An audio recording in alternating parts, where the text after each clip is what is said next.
Thank you so much for the welcome, and thank you for all coming. We're off to a great start. As Wesley mentioned, I'm from Ideo.org. I'm a design lead there, and super excited to talk to all of you. So tonight I'm going to be talking about don't forget to bring yourself. So what does that mean? And when Wesley and I were talking about what would be most helpful, we discussed, I was pretty recently in design school about 7 years ago. Would it be helpful to talk through what I've done since then and where I've been? Is it more about my personal work or about Ideo.org? And he said that all three would be really helpful. And so I began to think about how do I put all of that together? And sort of realized that what was the through line for me is mapping how I let my personal values guide my professional decisions. And so that's what I'm going to talk about. So I have three values that I've kind of identified in reflecting on where I've been. I have professional, personal examples in each, and then we can take some questions and do a really quick activity. And if you have questions, we'll have time at the end, but if you have questions that are burning, feel free to ask. So let's do it. The first value is to use my powers for good. And for me, this really means that whatever privilege or resources or skills or talent that I may have, I really try to share them and build a better world. And of course, this can't be all the time, and it's certainly moments I don't do that, but that's one of my values. And so in my personal life, this might mean that I have the emotional space to listen to a friend who's going through something hard, or the financial resources to ease a family member. But I think it also really got me to Ideo.org. And how many of you have heard of Ideo? Most of you, yeah, great. How many of you have heard of Ideo.org? Some, okay, great. Well, Ideo.org is a nonprofit design organization that was born out of Ideo. And that, for me, Ideo's focus on being a nonprofit and focusing on social impact is coming out of my love for building at that better world. So Ideo.org has projects in over 30 countries, and my time, which has been about 4 years, has been mostly in sub-Saharan Africa and South Asia. And Ideo.org designs products, services, programs that address poverty and inequality. And that's a big differentiator for us from Ideo. Ideo is a private company, works on all types of things, and everything that we work on as a nonprofit is moving towards eradicating poverty. So a couple of things that we design. And I don't have that much around Ideo.org, but if you're interested, I'm happy to talk about it later. We design things like a digital tool that allows refugees across the world to shape the services they receive. So this is really the first time, if you imagine refugees living in a camp, that can actually give feedback about what water points are working, what is dirty, what's feeling unsafe, and getting that back to the organizations actually running these refugee camps. Another one is it's kind of loud. A community-owned social enterprise in the Democratic Republic of the Congo that offers healthcare, water points, and agricultural services. And if you think about how maybe the water sector or healthcare, they often don't collaborate, and this is a place where people can come and actually access all of these resources. And then health services that help adolescent girls access contraception in over 10 countries. So, Ideo.org was born in 2011 out of Ideo itself. And Ideo, as you probably know, has roots back to 1978 and came up with the first mouse, the first laptop, and really paved the way for human-centered design methods, which I think, as many of you are industrial designers, have learned about and practice in the public and the private sector. And so we share the same methodology of human-centered design, and we also share the same culture, but again, our goal that's really focused on poverty is pretty different than Ideo. So I thought I would talk to you about a project that I was on that really is close to my heart and I think speaks to my value of trying to build a better world. So in 2016, I was on a year-long project in Lagos, Nigeria, in partnership with the Bill and Melinda Gates Foundation and SIF, and it was really focused on how do we get teen girls in Nigeria better connected to contraceptives. And there's a ton of evidence that shows that this is something that can really reduce poverty in so many ways. So not only would she have access to something that, that should be a choice, it also means that she can potentially continue her education, she can build a career, she can increase her earning power. And so this choice can really create a better world for her. So our funders, their impact goal was the number of girls who take up a method of contraception. And in sort of the international development world, funders often get very specific about what impact looks like for them because they're paying an organization a lot of money to go make a program. And so they'll say, okay, this is what success really looks like to us. So for us, this was the goal that was given to us. So we set off to research, as we usually do, and we found that contraception is the meat of the sandwich and is not so appetizing by itself. And for teen girls in Nigeria and across much of the work we've done, just telling teenagers about IUDs isn't very interesting or very relevant. Teenagers don't see how contraception could help them. It sounds like a drag, it sounds painful, it's gross, it's irrelevant. And so just that by itself isn't very captivating. So we set off to find out what's the bread. So what can we put around contraception to make it cool, to make it relevant, and make it something wonderful. So we ran a couple prototypes. And the first was, okay, maybe the bread. I don't know if this metaphor is landing. This is the first time I've done it. Let's just go with it. Maybe the bread is a way to safeguard her career. If you can prevent pregnancy, you can stay in school easy, you can commit to your career, commit to your dreams. Maybe that makes contraception relevant. So here we actually have the woman getting her makeup done is our partner, who is a pharmacist, and that is one of our teen designers.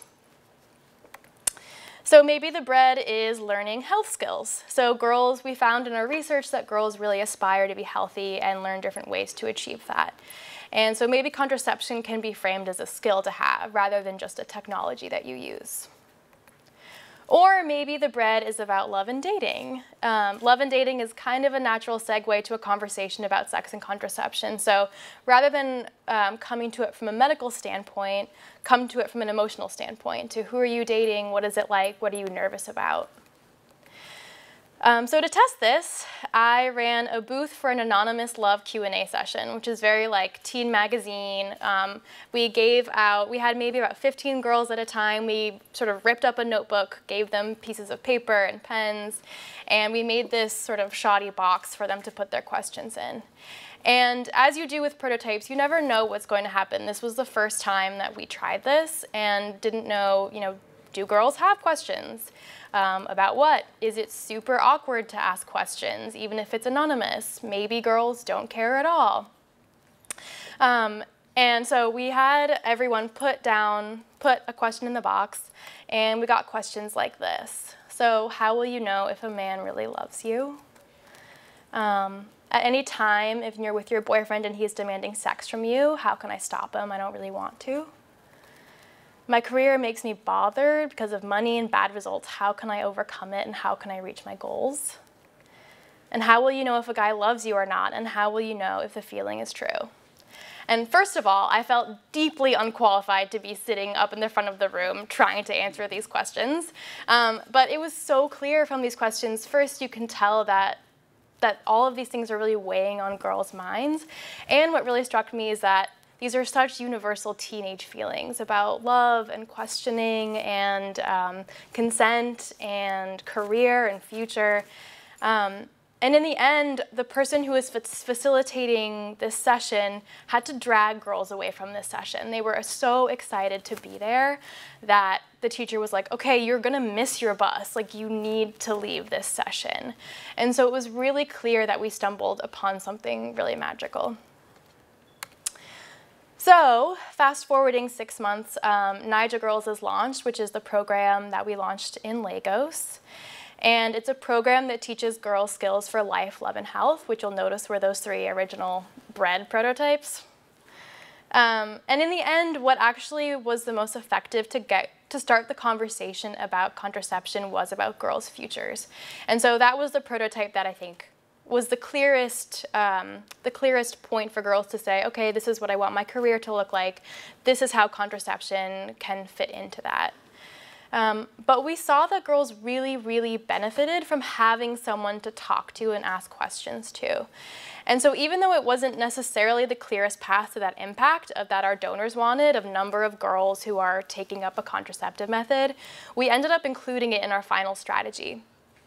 And to this day, I think it's one of the most important parts of this program, even if the reports don't really show that, because for the first time, girls had someone to come to who wasn't going to judge them for their questions, who could teach them about negotiation, who could answer these questions that are weighing on their mind in a way that a healthcare provider wouldn't normally. So when I am designing something, I'm asking myself, is what I'm making beginning to build this future I want to see? And that's a way for me to get feedback on, is this something that is kind of within my personal values and helping me get there? So the second value is to choose an adventure over a plan. And for me, this means to be open to what sounds exciting and not just what sounds safe. And this could mean doing something risky. I often think of it as like the butterflies in the stomach, or like, oh, I'm kind of gonna throw up feeling, and not just what I know the outcome will be. And so this could be, I think travel is the easiest one that people love the most, but I think that can also sound really hard. So it could be traveling even to a new neighborhood, going somewhere where you can't quite predict what's gonna happen, or like tonight, taking a chance on a new lecture topic, seeing what's gonna happen. And I think I was taught in design school that this was more of the process of, okay, I'm going to plan out what my concept is, I'm going to execute it, I might iterate on it 1 or 2 times, and then I will achieve that thing that I planned out in the beginning. You know, making sure it's smart, making sure it fulfills the teacher's goals, and making sure, I think this is a really easy way to make sure that you're successful and safe. So this for me, when I follow this plan, I end up making work that's predictable, it's safe, and it's expected, and it's not wrong, but it's not really the design work that I would like to be making.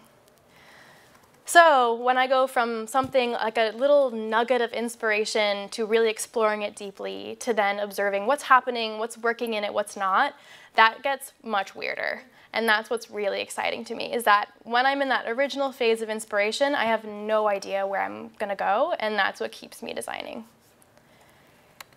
So, as an example, Ideo Org launched a Kickstarter about 1.5 years ago, and I was brought in to level up the graphic design.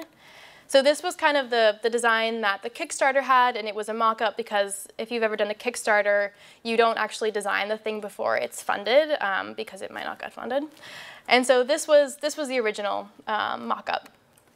And so I really wanted, when I inherited this project, I really wanted to make it something that designers would end up picking up, because our backers, we thought our backers would be more people in the nonprofit sphere, but they were actually disproportionately designers. So I really wanted to make it something that felt designerly, which normally you don't get to do out in the real world. So I was pretty excited about that. And I just began taking ink and drawing it on a piece of paper, some weird shapes. I was inspired by that, some of the lettering and some of the shapes that the previous designer had done, and said, okay, let's try that. Let's keep using that. And so ended up scanning it and playing with it on Photoshop, and I tried different filters and different layers just to see what would happen. And I think what's important is that I paid attention to every time I went, oh, that's interesting. Like, oh, that's weird, that's not what I expected, and began cataloging those things and pulling them up. And so after a bunch of iteration, this sort of unpointed, chaotic shape thing actually became the backbone for our graphics system. And after all of this exploration, we really made it into a strategy. And each of the 3 sections of the kit uses slightly different forms and different colors to indicate which section that you're in. So these are the 3 sections in the travel pack. And I think they have maybe 10 activities within each of them. And I think it still has that beauty and experimentation from that original experimentation, but once we got to sort of crystallizing what is interesting about this, we could turn it into a strategy. And so it doesn't have to live in just sort of crazy chaos or incredibly planned. And then the graphics system got blown out again for the packaging, and we took shapes from each of the sections and created sort of one mega document. And since we used an array of colors for the system, we also used kind of a rainbow pattern here. And I think, again, this was a moment of saying, okay, we have all of these crazy pieces. How do we put them together in a way that conceptually talks about the packaging, but also can be something that people walk by and say, oh, what's that? I really want to pick it up. In my personal work, I had, again, like one of those sort of nascent inspiration moments of how do I communicate universal feelings just through form and color? And this is a kind of, I can kind of imagine this as like a school exercise that makes me feel like I was probably just wanted to go back to school.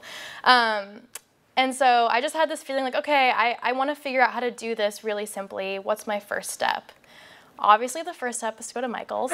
And so I went to Michael's and was like, all right, I don't have a goal. I think I'm going to buy some cardstock just to figure out how to do this. I don't have a plan for the colors or the shapes or anything. That just feels like a good first step.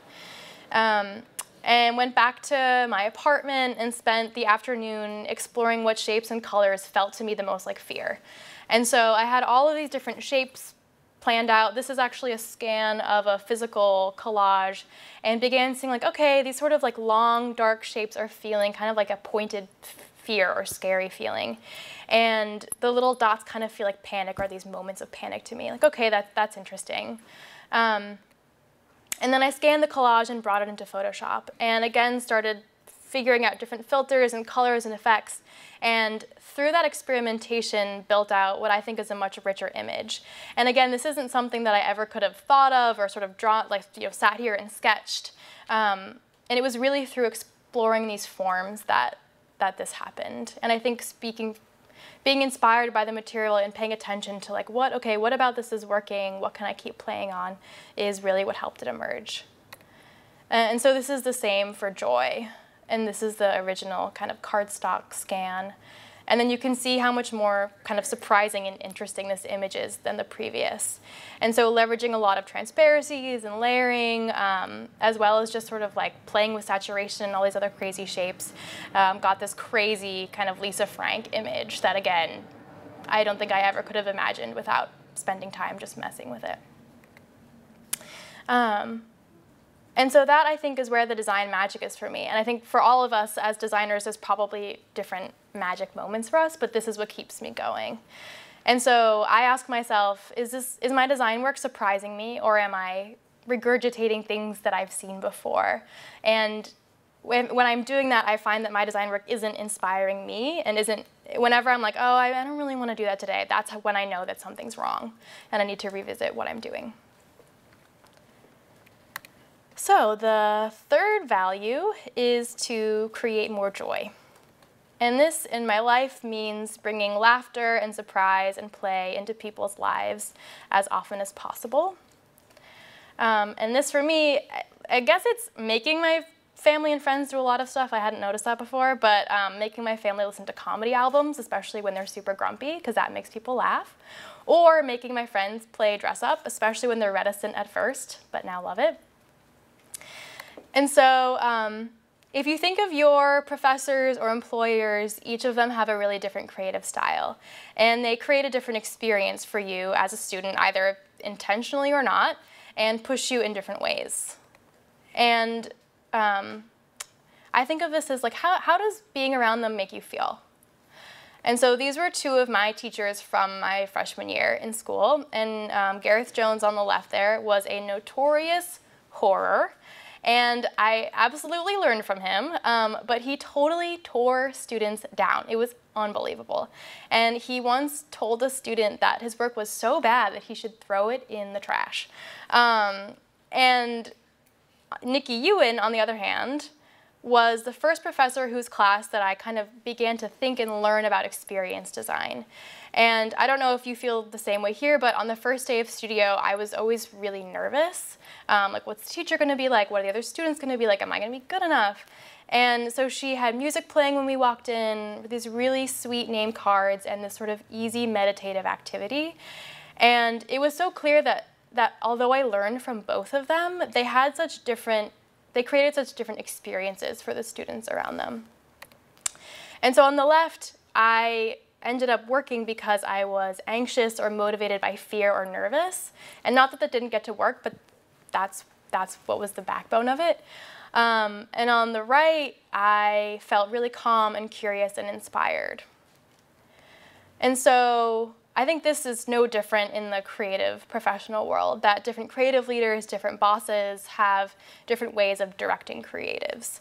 And at Ideo.org, the sort of first level where you are that person is the project lead. And so the project lead is the person who's managing about 3 to 4 people at a time, the person who's directly responsible for the project's success, and essentially the queen of the castle.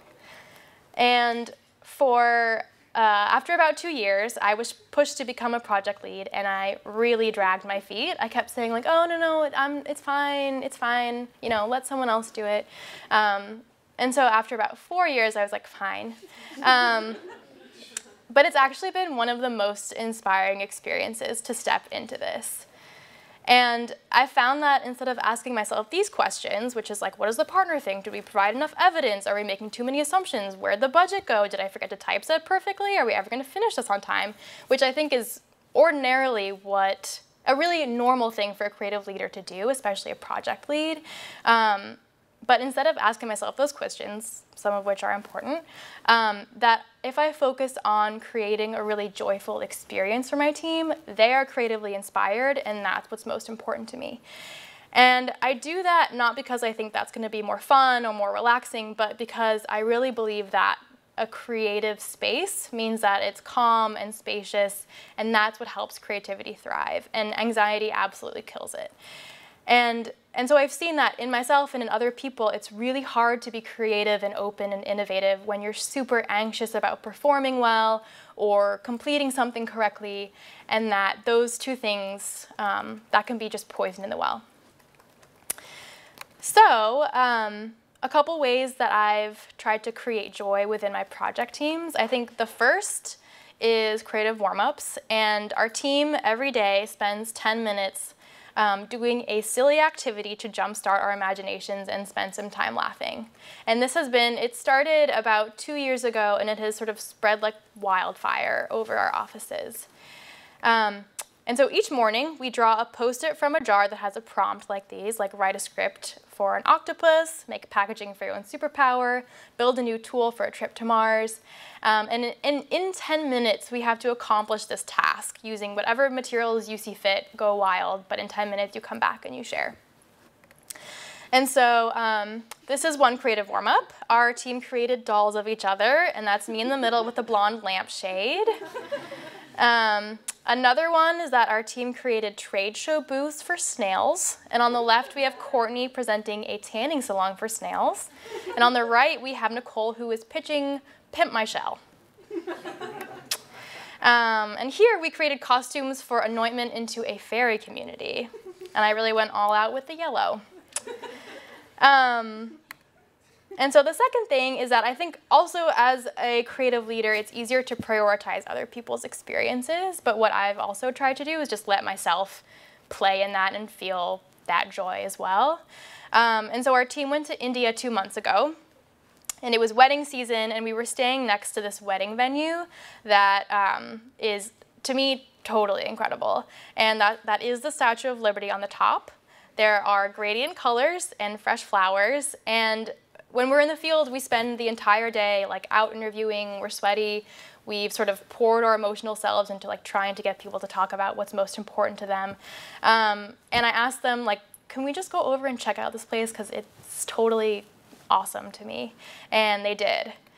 And so this silly moment really inspired how I designed the final deliverable. And this is a deliverable for the Gates Foundation. And so this would be very easy for it to be like professional and clean and clear. But this is what gets me super excited, is to be like, no, I'm going to throw at least 100 gradients on this deliverable. And I let myself go a little crazy. And I think that really helps everyone around me also become more creative and inspired. So whenever I'm designing, I'm asking myself, and even when I'm just in a team or a group of friends, am I contributing or taking away from this joyful creative space? And it's okay to not always be doing it, but I think if that's the kind of space I want to live in and create, let me make sure that I'm doing that as often as I can. So these three are certainly my personal values, and so if these aren't resonating for you, that's super normal. So I asked my team to just send me some of their own. So here are some more examples. Human first, colleague second. So you could think of that as human first or professor or student second. Always listening more than talking. Always try the street food, which is a really good empathy experience, I think. Create moments of delight. Everyone in the world deserves beauty. If the music plays, dance. That one to me is a little like you hung that up on your wall, but whatever. Don't tell her I said that. Chase what makes your heart beat faster. Placid lake over turbulent ocean.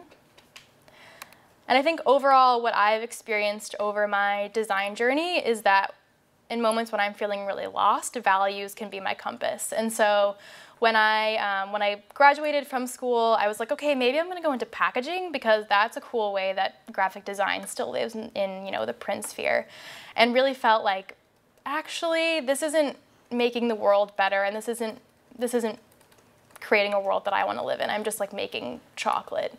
That's not that cool. And so I decided, maybe I'll just take a job at a nonprofit, and ended up for a year at a nonprofit that I didn't end up totally loving and wasn't a perfect fit, but it was the start for me of something that did lead me where I wanted to go because I was leading with what was important to me.